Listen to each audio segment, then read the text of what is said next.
there's a game tonight, but it still kind of feels like the season is over, at least to me. I'm not speaking for anybody else, and I'm ready to just look ahead to the future. Good morning to you. Good Friday morning. I'm Dejan Kovacevic of DK Pittsburgh Sports. This is Daily Shot of Penguins. It comes your way bright and early every weekday if you're into football and or baseball. I also offer daily shots of Steelers and Pirates in the same place that you found this. Penguins and Stars tonight. That's at 8 p.m. Eastern down at American Airlines. It's Arena or Center. I can never remember which one it is because Miami has one that's American Airlines something too, and it's either Center or Arena. Whatever. There's a hockey game, and a couple days later there will be another hockey game in Denver. These aren't going to go particularly well for your favorite hockey team. And I'm just going to say again that when I walked out of the building the other night in Newark, I was done. I was done. Not in a I quit kind of way, but in a they're done kind of way. I don't see anything useful happening for the remainder of this season. However, there are questions. There are significant questions, and some of those could be influenced over these final dozen-plus games. And one of those, I think, is what do you do about the goaltending going forward? Now, the easy, obvious punch-you-in-the-face answer to this is, what do you mean? What do we do about the goaltending when Tristan Jarry's signed for a half a decade? Well, I still think something can be done. I still think you have to look at all of your options, both at starter and at backup. You have to weigh what it is that they cost. You have to weigh what it is that you're doing in the near-term and long-term future and put together a real plan. The one part of this that I feel good about is that Andy Chiodo has shown himself to be a solid goaltending coach. Andy's a solid dude all around, and I knew that from when I was covering him back in the day as a player. But to see the job that he's done with both of these guys, Jarry and Alex Nedeljkovic, I've been really, really impressed. And that's not nothing. We've seen the other side of that. We've seen when we've had tons of questions about the goaltending coach. That's not now. So has he taken Jarry enough, or has Jarry taken himself far enough where you can say, all right, that was progress this year, which, by the way, it was. This was a step forward for Jarry this year. He still had his missteps. He still had his really awful knack for untimely goals. You know, Penguins score and he gives one up. Penguins get to a situation where they've got a 2-goal lead or whatever. He gives one up.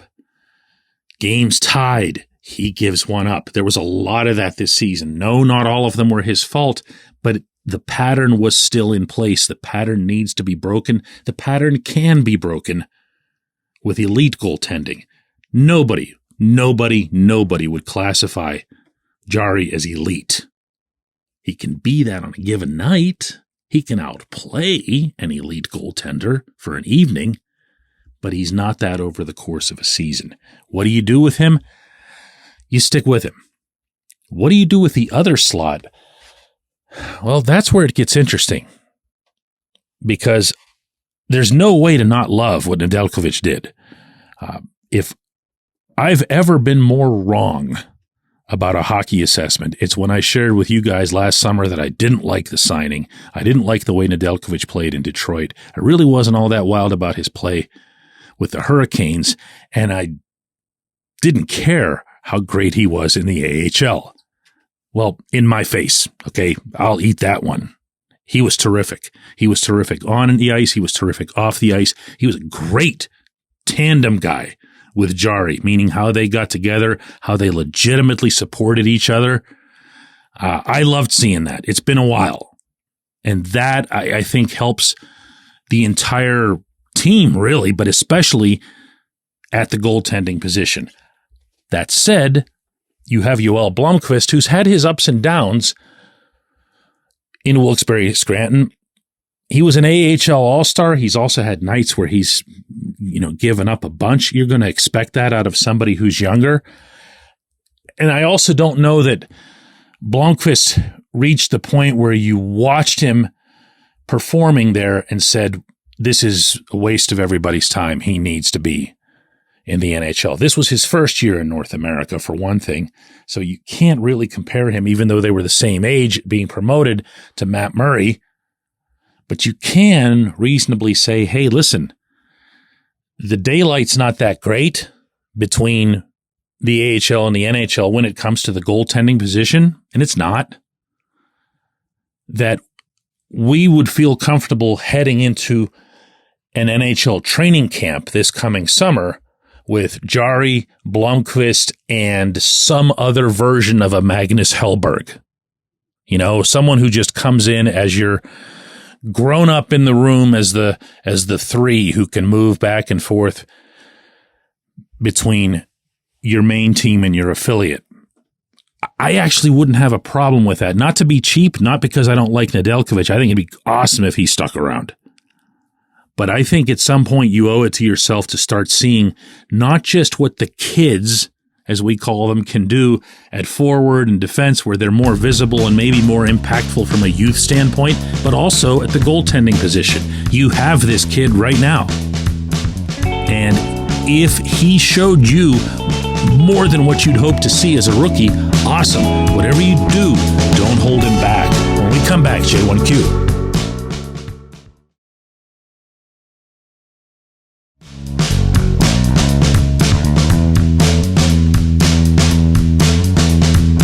Today's J1Q comes from Tim, who says, DK, realistically, how does this team get both younger and better this summer? I agree with your assessment of the bottom six, but the only free agents of note with expiring contracts are Jeff Carter, P.O. Joseph, and Alex Nedeljkovic. Even if you swap those players out for, say, Sam Poulin, Jack St. Ivany, and Yoel Blomqvist, it doesn't seem like enough to really move the needle in a significant way that's needed, nor are the Penguins just some Sam Reinhart or Noah Hannafin away from contention.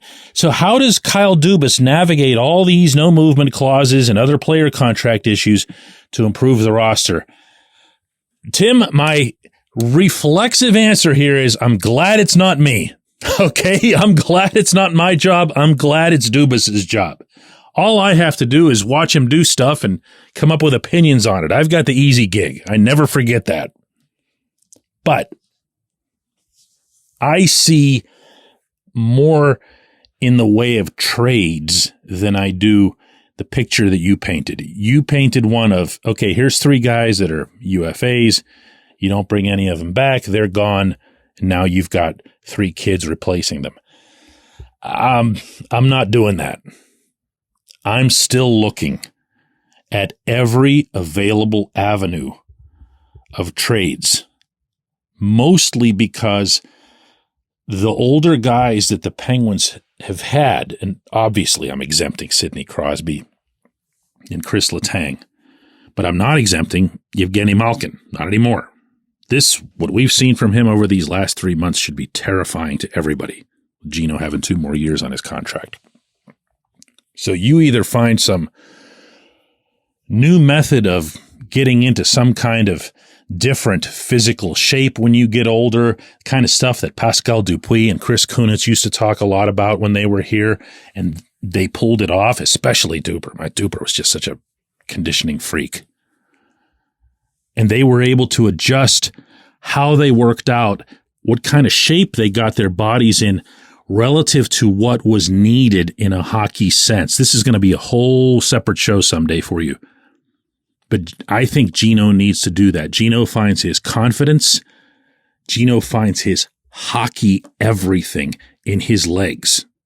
He and I have talked about that a lot over the years. Everything emanates from the legs. And when he doesn't have the legs, he just sulks. He just dies out there. It's really tough to watch. Maybe there's something there. Maybe there isn't. But those guys aren't going anywhere. Erik Karlsson isn't going anywhere. But then you look at the rest, the next tier of these players, and you ask yourself, why wouldn't you try to move Riley Smith? I mean, for anything, just for cap space. Doesn't have to be a good hockey trade. Why wouldn't you move Rickard Rakell? after the season he just had. Did he get unlucky? Sure. Did he play great in those first 20 games while not scoring a single goal? Actually, yes. But then that got to him, and I don't have to guess at that. It really, really hurt his psyche, and he never really fully recovered from it. Would I move him? Sure, absolutely. Let somebody take the remaining years of that deal. I'd talk about Brian Rust, and I say that with no joy. None whatsoever. But you'd have to start moving some of those types to get the next layer, the next wave of the younger kids that you want. I don't know what's going to come of the Jake Gensel trade. I know that there are a couple of legitimate players that the Penguins, meaning inside, really, really like. And that's coming from a couple of people that I respect in there. And that's good. That's good. They can come into a camp setting and maybe impress or surprise. They can be the next Valtteri Puustinen or Drew O'Connor. I think it's going to go more like that than it is as simply as you put it, where it's slot out, slot in. And it's not going to be something where you say, oh, that was the method that Dubas used. If it works, it's going to be, oh, that was the 900 different things that Dubas did that all added up to something good. I appreciate the question. It's a hard one to answer on a short show like this. I appreciate everybody who listens to Daily Shot of Penguins, and we will do another one Monday.